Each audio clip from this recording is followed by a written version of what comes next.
시장이 삼성전자는 상승을 하고 있고 오늘 제약바이오가 또 많이 조정을 받고 이런 변동이 큰 주도주도 뚜렷하지 않은 시장 이어지고 있는데 자, 이럴 때일수록 실적 탄탄하고 우리가 잘 발굴하고 알려지지 않은 그런 종목들로 투자 공략을 해보는 것도 좋겠죠. 오늘 한번 그런 종목을 발굴해서 투자 전략까지 알아보도록 하겠습니다. 자, 오늘 신한금융그룹의 서울금융센터 김동준 부장과 함께 종목 발굴하고 전략 세워보겠습니다. 안녕하세요, 부장님. 반갑습니다. 네, 안녕하세요. 네, 반갑습니다. 자, 오늘은 또 어떤 종목을 볼지 스몰캡 중에 또 어떤 종목 오늘은 가져오셨어요? 예, 유니드입니다. 유니드요? 실적과 긍정적 모멘텀을 겸비한 수산화칼륨 글로벌 1등주다 이렇게 평가할 수 있습니다.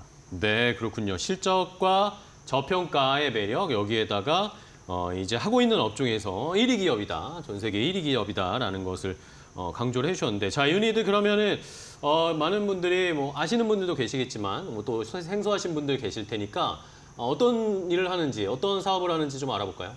예, 이제 1980년에 설립이 됐고요. 동양화학이죠. OCI에서 출발을 합니다. 이제 이혜림 명예회장의 3남, 그래서 이제 이화영 회장, 그리고 이제 현재 이우일 사장까지 이제 3세 경영 체제가 되고 있고요. 네. 분야는 이제 기초 무기화학 업체입니다.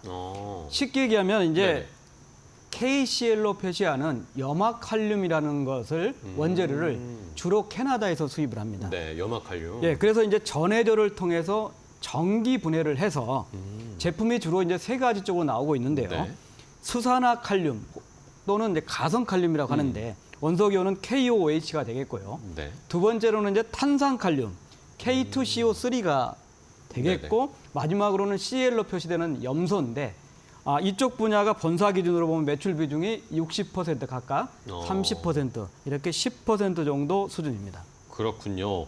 자, 기초 무기화학 전문 업체라는 것을 확인을 했고 어쨌든 역사도 굉장히 기네요. 1980년부터 사업을 해왔으니까 이런 밸류 체인이라든지 사업을 펼치고 있는 업체들도 많을 것 같은데 자, 그러면은 아까 초반에 말씀해 주셨듯이 유니드가 어쨌든 이 업계에서는 세계 1위 기업이라고 말씀을 해주셨잖아요. 어떤 강점이 있길래 1등이라고 불리는 걸까요?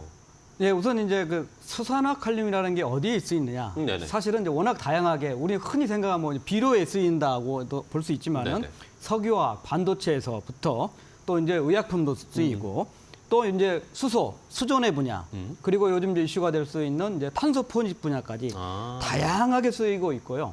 생산 능력은 이제 81만 톤 정도입니다. 네네. 전 세계 생산 능력이 한 200만 톤 정도 되니까 상당히 한 비중이 40%, 크네요. 40%가량을 차지를 하고 그러게요. 있고 국내 40만 톤, 그다음에 중국에 41만 ton 이렇게 좀 보유를 하고 있고 글로벌 시장 점유율은 33% 정도 되겠고 네. 중국 내에서는 44% 정도 이런 점유율이 되겠습니다. 네. 글로벌 업체로 한다고 하면은 미국에서 주로 사업을 하고 있는 옥시캠 정도인데 이 네네. 옥시캠 정도가 이제 유니드의 생산 능력 기준으로 한 36% 정도 수준이고 중국 업체가 유니드의 한 반 정도 되는 생산 능력을 갖고 있는 업체 있지만은 가동률이 30%도 안 되기 때문에 일단 중국에서 확실하게 경쟁력을 차지를 하고 있다 이렇게 볼 수 있겠고 이제 본사하고 중국, 그러니까 우리나라하고 중국에 네네. 사업을 하는데 매출 비중을 따져 보니까는 중국이 매출 비중은 44% 정도, 이제 56%가 이제 우리나라고, 네네. 그다음에 영업이익은 35% 정도. 과거에 중국 쪽에서 수익성이 좋았는데 그 수익성은 이제 본사가 좀 높다 이렇게 평가할 수 있겠고 본사는 78%를 수출하니까 수출 기업이다 이렇게 볼 수 그렇네요. 있겠고 어쨌든 본사가 판매하는 지역별 판매 비중을 보면은 아시아가 44% 우리나라 포함해서요. 네. 그리고 유럽이 19%, 인도가 13%, 남미가 9% 정도고 요즘 핫하게 좀 이슈로 부각되는 미국은 7% 정도에 불과하다. 이런 측면에서 규모뿐만 아니라 중국 내 경쟁 업체하고 비교해서라든지 질적으로, 양적으로 탁월한 1등이다. 이렇게 볼 수 있습니다. 네, 알겠습니다. 자, 수산화칼륨 말씀해 주신 것처럼 이 업계에서 쓰이는 분야도 굉장히 많고 일단은 중국 쪽에서 그동안은 많이 좀 성장의 원동력을 좀 많이 받았던 것 같아요. 근데 최근에 어쨌든 중국 시장이 약간 뭐라고 해야 될까요? 침체라고 해야 될까요? 전반적으로 중국 경기가 안 좋으니까. 자, 그렇다면은 말씀을 해주신 것처럼 중국 비중이 이렇게 높은데 지금 괜찮은 건지도 그러면 당연히 자연스럽게 질문이 생길 수밖에 없습니다. 중국 시장이 요즘 어려운데 뭐 타격이나 뭐 뭔가 해결책 같은 게 있을까요? 우선 이제 국내의 경우에는 이제 생산 능력 40만 톤인데 이게 이제 29년에 공장 이전 본사도 이전하면서 울산으로 네. 한 번 증설을 했고 23년 증설을 해서 두 번 해서 생산 능력은 이제 38% 늘려놓은 상태니까 네네. 생산 설비의 고효율화를 이제 추진해가는 과정이다 볼 수 있겠고 중국은 이제 아직 투자를 해서 투자 해수기를 진입하는 인재 시기다 이렇게 볼 수 있습니다. 네네. 말씀드렸듯이 이제 중국의 생산 능력은 원래 32만 톤이었는데 이제 12월 달 다음 달에 9만 톤이 새로운 공장을 신설해서 가동을 하게 됩니다. 네.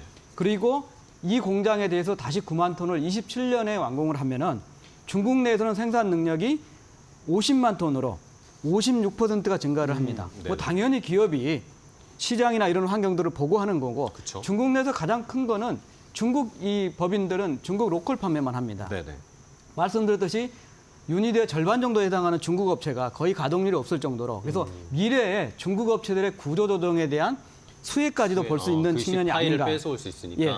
또 하나의 측면은 이제 4월 달에 가동을 시작했던 CPS 설비라고 있습니다. 네네. 표현하자면 염화 파라핀 왁스인데 이게 이제 공장에 생산을 하다 보면 염소가 많이 나옵니다. 네네. 이 염소를 자체적으로 많이 쓰일 수 있는 쪽이기 때문에 이게 중국에서 질적으로 경쟁력을 높일 수 있다. 그래서 중국에는 새로운 공장을 투자를 해서 12월부터 가동이 들어가고 또 CPS라고 하는 630억을 투자한 어떤 설비의 효율성을 높이는 게 4월부터 가동이 들어갔기 때문에 전체적으로 본다면은 지금 현재 44% 점유율이라고 했는데 50% 이상으로 중국 내에서 높아질 거고 두 번째로는 이게 이제 CPS 설비 같은 경우는 25년에 흑자가 되면서 네네. 실적에 매출뿐만 아니라 영업이익에도 크게 기여할 수 있는 쪽이 중국에서 나온다 이렇게 볼 수 있겠습니다. 네, 알겠습니다.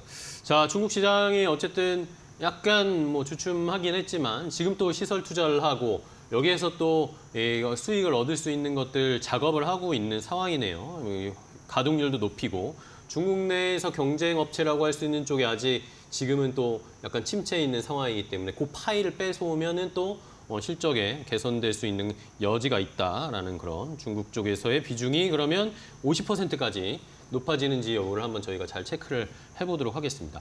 자, 그러면 유니드가 이렇게 뭐 어쨌든 경쟁력은 뭐 가지고 있고 기술도 가지고 있는데 그러면 실적 추이를 좀 볼까요? 근데 실적은 조금 들쭉날쭉한 것 같습니다. 예, 이제 아무래도 이제 그 원재료 가격에 따라서 이제 예. 제품과 원재료 가격 스프레드라 가죠. 네네. 이런 영향도 좀 받고 있는데 쭉 이제 추이를 보면은 네. 20년 이전에도 거의 뭐 800억, 900억 정도 영업이익을 기록했던 거고 21년, 22년에가 이제 좀 특별하게 좋았습니다. 아. 1,400억 이상의 영업이익을 기록했는데 이때는 이제 원재료가가 급등을 하니까는 레깅 효과죠. 계단식으로 효과도 좀 네네네. 있었고 또 중국 법인이 실적의 기여도 좀 컸었고 이런 환경이 됐는데 23년에는 이게 이제 역레깅이라 하죠.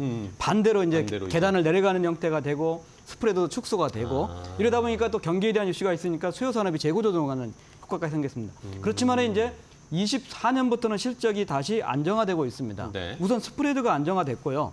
또 지금 이제 본사 기준으로 수출주니까 환율의 효과를 좀 보고 있고 그쵸, 그쵸. 또 하나의 측면은 이제 중국의 세계법인이 실적이 호전될 거다 이런 측면을 감합니다. 종합적으로 감안하면은 아마 못 남아도 분기별로는 분기 영업이익이 200억 이상 정도를 기록하면서 24년부터는 자연스럽게 1,000억 원 이상의 영업이익이 될 거다. 지금 컨센서스 기준이긴 하지만은 24년에 전년도 321억 영업이익이 24년에 1,066억, 그리고 25년에는 1,248억, 26년에는 1,402억인데 이게 네. 공교롭게도 중국에 투자했던 두 가지, 그러니까 전반적으로 사업에 대한 변화도 있지만은 중국에 대한 투자 효과가 질적, 양적으로 실적에 반영되고 있다 이런 측면이죠. 네, 좋습니다. 자, 그럼 결국에는 중국 쪽에서의 사업이 잘 개선되는 것에 따라서 이런 영업이익이 늘어나는 게 더 속도가 빨라질지 그런 것들을 잘 체크해 봐야겠네요. 일단은 올해는 3월에도 275억 나왔고 1분기에, 2분기에는 영업이익 350억 원, 3분기에는 200억 원 넘게 나왔는데 마지막 4분기까지 한번 체크해 보면은 뭐 전분기 수준, 3분기 수준 이상은 전분기 수준 정도만 나오- 하면 예. 영업이익은 어쨌든 올해 다시 1,000억 원대로 복귀를 할 수 있을 것 같아요. 좋습니다. 자, 그러면은 일단은 뭐 이런 상황에서 주가는 또 조정을 많이 받은 상황이더라고. 그러면서 이제 저평가 모멘텀이 있을 거다. 아까 뭐 서두에도 말씀을 해주셨는데 그러면은 뭐 지금 주가 이 정도에 내려온 거는 충분히 매력적이다라고 보세요? 어떻게 보세요? 예, 이제 지금 하락한 이유는 두 가지로 요약을 할 수 있죠. 네네. 우선은 이제 트럼프 2.0 시대에 우리나라의 화학업체가 좀 피해 업종에 좀 네, 속할 수 맞아요. 있는 쪽이다. 그래서 이제 동반해서 약세하는 측면이 있고 두 번째로는 이제 국민연금으로 추정되는 연기금의 매도입니다. 아, 과거에 국민연금이 최대 지분율 12%까지 기록을 했었고 네네. 최근 기준으로는 8% 정도 수준까지 오히려 늘렸었는데 5%에서 네. 늘렸는데 지금 추정해 보건대는 아마 6% 초반대 정도 그러게요. 줄이고 있는 상황입니다. 뭐 연기금의 포트폴리오 조정에서는 뭐 말할 수가 없는 상황이지만은 역사적으로 5%대를 기록한 정도가 두 번 정도 있었기 때문에 지금 연기금 매도도 일단락 되는 수준이 아닌가 이런 상황이 볼 수가 있고 지분 구성을 보면은 네. 최대주주 특수지 관계인이 이제 46% 정도가 됩니다. 상당히 많이 갖고 있고요. 그러게요. 자사주가 1.9%가 있었는데 교환사채 기관 투자자한테 EB로 발행했습니다. 네. 12만 원 정도가 교환 가격이니까 이거는 이제 풋옵션이 26년 6월부터니까 네네. 그 사이까지 이제 주가가 회복을 하게 되면은 이거는 이제 그렇죠. 자사주가 이제 실제로 활용할 수 있는 측면이 되겠고 외국인은 뭐 13%, 14% 꾸준히 안정적이지 않을까 합니다. 일단은 저평가입니다. 9월 말 기준으로 PBR 순자산 대 비율을 보면 0.45배 정도니까 0.5배 이하야 되겠고 PER 같은 경우는 24년, 25년 주가 대 수익 비중은 5배 정도, 4배 정도 수준으로 낮아집니다. 자, 이런 저평가된 부분하고 외에 긍정적 모멘텀을 4가지 정도로 볼 수가 있겠습니다. 뭘까요? 첫 번째는 말씀드렸듯이 중국의 이창 공장이라는 신설 공장, 네. 또 CPS 공정이라는 질적으로 높이는 거에 수익성 개선, 그 24년에는 적자였기 때문에 네. 흑자 전환하는 게 있을 거고 두 번째로는 트럼프 2.0의 화학업종이 피해를 하면 이제 트럼프 2.0의 또 수혜가 되는 쪽 분야가 있습니다. 뭘까요? 이게 이제 신성장 동력인데 두 가지 쪽입니다. 하나는 수전해라고 하죠. 수소입니다. 수소. 예, 알칼라인 방식의 수전해를 하는데 여기 전해질에 수산화 칼륨이 쓰입니다. 그래서 이미 여기에 대해서는 소량으로 매출을 시작을 하고 있고 말씀드렸듯이 수산화 칼륨은 전 세계 시장의 33%를 점유한 1위입니다. 그렇죠. 두 번째로는 요즘 CCS라고 하죠. 탄소 포지. 예, 탄소. 예, 여기 관련해서 이제 습식 CCS용의 흡수제로 들어갑니다.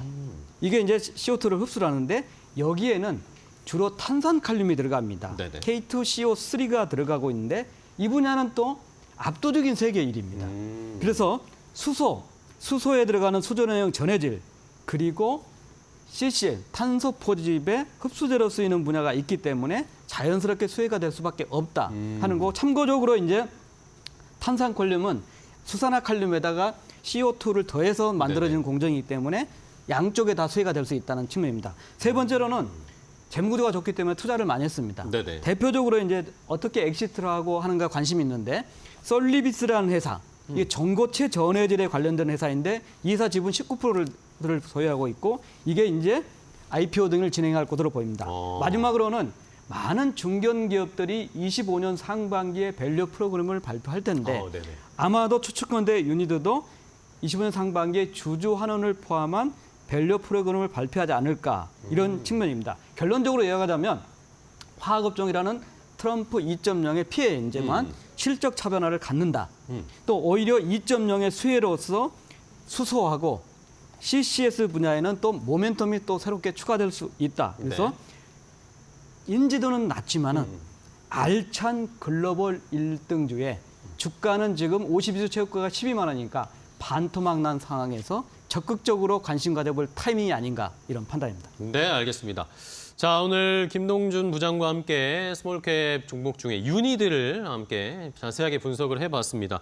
실적은 개선되고 있는 상황이고 뭐 중국 쪽에서의 사업이 잘 원활하게 진행이 되면 자연스럽게 실적은 더 성장할 것으로 예상이 됩니다. 화학주가 뭐 트럼프 피해주다라고 너무나 인식이 박혀 있는 상황인데 오히려 뭐 1등주는 오히려 또 반전이 있을 수도 있는 상황이잖아요. 업계에서 1위라는 건 어쨌든 경쟁력이 있다는 이런 어려운 상황에 오히려 더 파이를 키울 수도 있는 기회가 될 수도 있는 게 세계 1위 기업들의 특징이니까 함께 잘 지켜보면서 스몰캡 중에 오늘 유니드 함께 보셨으니까 시청자분들도 잘 참고하셔서 투자 전략 세워보시면 되겠습니다. 자, 오늘 신한금융그룹 서울금융센터 김동준 부장과 함께했습니다. 부장님 오늘 좋은 인사이트 주셔서 감사하고 다음에 또 뵙도록 하겠습니다. 고생 많으셨습니다. 감사합니다. 고맙습니다.